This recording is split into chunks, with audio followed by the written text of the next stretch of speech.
I just want to do a quick video for you guys to show you how I waterproof my Garrett Pro Pointer pin pointer. You've seen me use this in the videos, and I've talked about how I waterproof it, but I just wanted to show you real quick how that's done.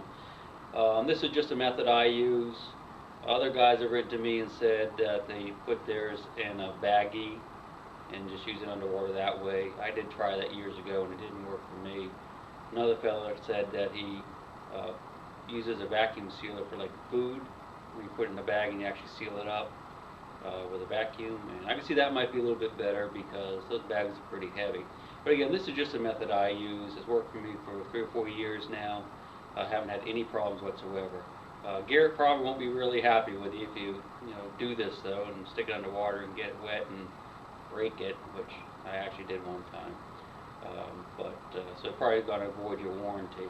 But again, you can use this underwater or just on land too, either one, so it really doesn't matter. It seems to work fine either way. But we'll take a look at how I do it. Alright, so let me just do this real quick. There's a couple of different things I use to get this thing waterproof. Let me just start out with a putty. This is a non-hardening putty that plumbers use. I'm sure you can get something like this at Home Depot or Lowe's. What I do with the putty is 3 things. One, put it on the threads here over the battery compartment.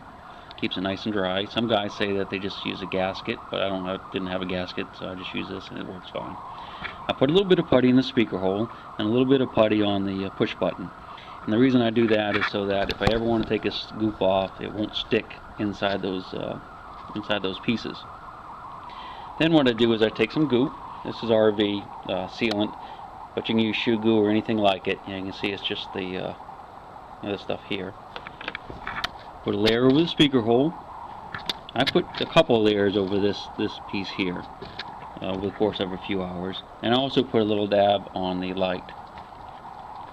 Another thing I do is I attach a lanyard to the Pro Pointer, and I tie it on there a certain way, and then I goop it on there. And the lanyard will be tied to the holster, which I also tie to my belt, so you can never lose it. And if you're in the water and you lose this thing, you're probably never going to see it again. And I've seen guys lose these things on land too, so this way it will always be with you. Alright, so that's about it. Once you get it all back together, you can see it still comes on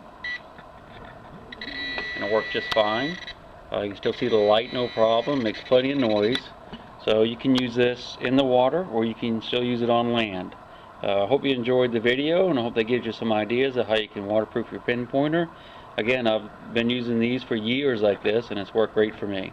So good luck out there.